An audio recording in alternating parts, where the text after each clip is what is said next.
আল্লাহ নবী দিন দুনিয়ার মানুষ হাবিবুল্লাহকে নবী জনাবে মুহাম্মদ রাসূলুল্লাহকে সাল্লাল্লাহু আলাইহি ওয়াসাল্লাম আল্লাহ নবী মিরাজে গিয়েছিলেন বাবা। আল্লাহ নবী মিরাজে গিয়ে জান্নাত জান্নাত পরিদর্শন করতে গিয়েছিলেন বাবা। আল্লাহ নবী সর্বপ্রথম জাহান্নাম পরিদর্শন করতে যায়।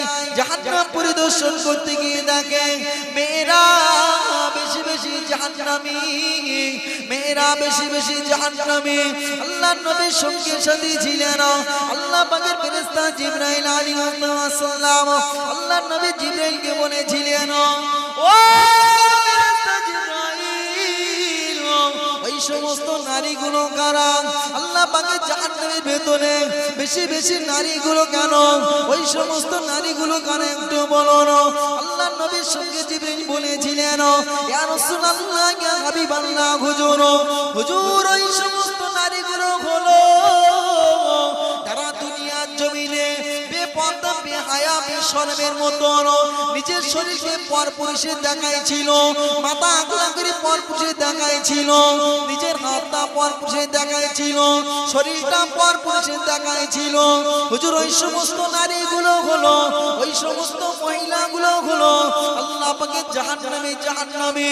আল্লাহ নবী নিজের চোখে দেখতে পায় জাহান্নামের এক শ্রেণীর পাখি ওই সমস্ত মহিলার মাথার উপর উড়ে আসে বসলো, মাথার কিলোগুলো টুকরে টুকরে বার করলো, আবার যেমন মাথা তেমন হয়ে যায়।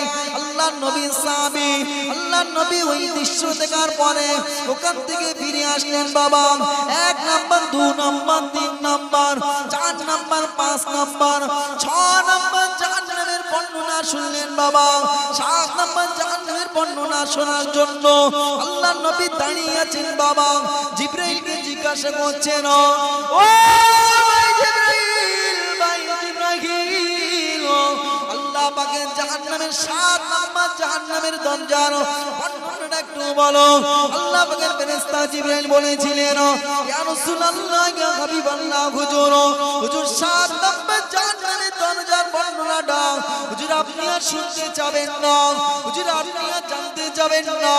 হুজুর যদি 7 নাম্বার জাহান্নামের দরজা না শোনেন হুজুর আমি বড় খুশি হব। হুজুর 1 থেকে 6 বর্ণনা করেছি, 7 নাম্বার জাহান্নামের কথা শুনতে চাবেন না। হুজুর 7 নাম্বার জাহান্নামের দরজার কথা যদি না শোনেন আমার চেয়ে আর খুশি আর কেউ হবে না। কে বলছে? জিবরাইল বলছে।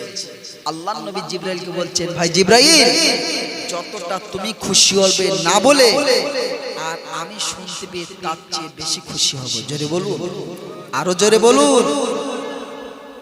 জিবরাইল আর কোন কথা আছে? তুমি যতটা খুশি হবে না বলে আর আমি শুনতে পেলে তার চেয়ে দ্বিগুণ খুশি হব। জোরে হবে না?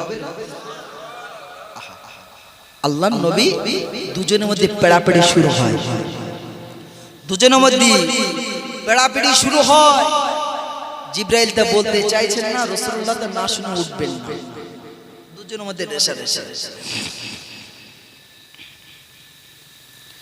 আল্লাহ পাকের ফেরেশতা জিবরাইল আলাইহিস সালাম আল্লাহ নবীকে বলেছিলেন, ইয়া রাসূলুল্লাহ, ইয়া হাবিবাল্লাহ, হুজুর হুজুর 7 নাম্বার দরজার কথা বললে, 7 নাম্বার জাহান্নামের দরজার কথা বর্ণনা করলে হুজুর আপনি সহ্য করতে পারবেন না, হুজুর আপনি যন্ত্রণা সইতে পারবেন না। আল্লাহ নবী বলেছিলেন, ও ফেরেশতা জিবরাইল, 7 নাম্বার জাহান্নামের দরজার বর্ণনা বলো, আমি সব সহ্য করতে পারবো।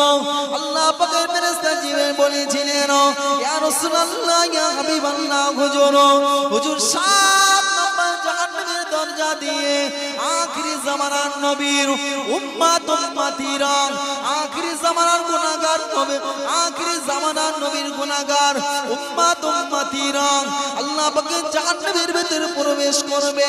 এই কথাটা যখন শুনলেন আল্লাহ নবী বেহুশ হয়ে আল্লাহ পাকের জমিনে পড়ে গেলেন, আল্লাহ পাকের জমিনে পড়ে গেলেন।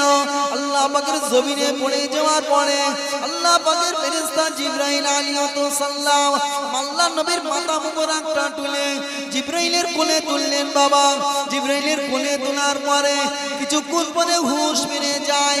আল্লাহর নবীর হুঁশ ফিরে যাওয়ার পরে আসমানের দিকে তাকিয়ে দুখানা হাত তুলে আল্লাহর কাছে ফরিয়াদ করে, ও রব্বুল আল্লাহ পাক, আমার গুনাহগার উম্মত উম্মতিরা এরা সকালবেলা সূর্য উদয়ের সময় এরা নেকি অর্জন করবে, আবার পশ্চিমাখানে সূর্য ঢলে যাবে এরা নেকি ধ্বংস করবে। আল্লাহ পাক আমার উম্মত উম্মতিরা এরা প্রকাশ্যে থেকে গোপনে গোপনে বেশি গুনাহ করতে ভালোবাসবে। আল্লাহ পাক আমার গুনাহগার উম্মত উম্মতিরা এরা জাহান্নামের আগুন সহ্য করতে পারবে না, এরা জাহান্নামের আগুন সইতে পারবে না। ও রব্বুল আল্লাহ পাক আমার গুনাহগার উম্মত উম্মতিদের জাহান্নামে দিবেন না আল্লাহ পাক। এরা যেমন গোপনে গোপনে গুনাহ করে মৌতের আগে একবার তওবা করার মতন সুযোগ করে দেবে।